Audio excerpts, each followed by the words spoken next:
Hello hi नमस्ते प्रणाम दोस्तों। आप लोग कैसे हो? उम्मीद करते हैं मेरे सभी दोस्त एकदम अच्छे होंगे, स्वस्थ मस्त होंगे, ज़बरदस्त होंगे दोस्तों।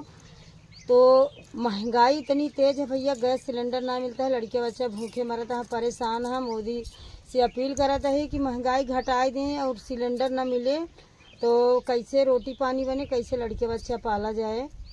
बस यही के ऊपर गीत बनाए ही अगर मोदी योगी तक जात होए तो हाथ जोड़ के बिना निवेदन माँ कि महंगाई कुछ कम करें। और दर्द भरा गीत है, आई दर्द भरा हम अपने दिल से कहा था ही, और हमका सब एक बहुत ज़्यादा तकलीफ बा। आई महंगाई के मार हो, घर में चूल्हा न जली है। आई महंगाई के मार हो, घर में चूल्हा न जली है। हमरे पिया परदेसवा गए हैं, हमरे पिया परदेसवा गए हैं, हमरे पिया परदेसवा गए हैं। हुआ ना होई कमाई हो, घर में चूल्हा ना जली है। हुआ ना होई कमाई हो, घर में चूल्हा न जली है। आई महंगाई के मार हो, घर में चूल्हा न जली है। आई महंगाई के मार हो, घर में चूल्हा न जली है। गेहूँ और चावल के दाम बढ़ी गईले, गेहूँ और चावल के दाम बढ़ी गईले, गेहूँ और चावल के दाम बढ़ गईले। तेलवा छुआई आसमान हो, घर में चूल्हा न जली है। तेलवा छुआई आसमान हो, घर में चूल्हा न जली है। आई महंगाई के मार हो, घर में चूल्हा न जली है। आई महंगाई के मार हो, घर में चूल्हा न जली है। आलू और बैगन के दाम बढ़ी गईले, आलू और बैगन के दाम बढ़ी गईले।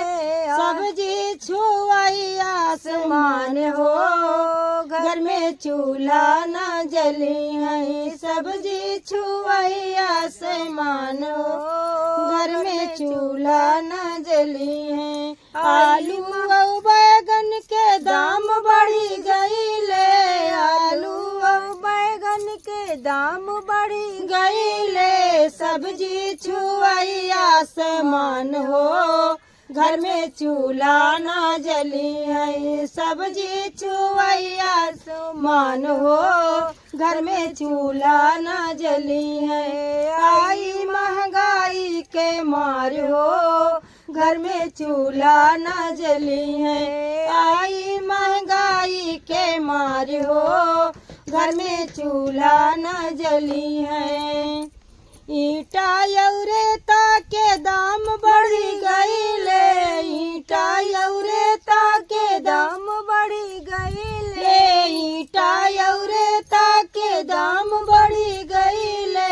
कैसे बनिए पक्का मकान हो, घर में चूल्हा न जली है। कैसे बनिए पक्का मकान हो, घर में चूल्हा न जली है। आई महंगाई के मार हो, घर में चूल्हा न जली है। आई महंगाई के मार हो, घर में चूल्हा न जली है। गैस सिलेंडर के दाम बढ़ी गईले, गैस सिलेंडर के दाम बढ़ी गईले, गैस सिलेंडर के दाम बढ़ी गईले। के जाई है लाइन में लागई हो, घर में चूल्हा न जली है। के जाई है लाइन में लागई हो, घर में चूल्हा न जली है। आई महंगाई के मार हो,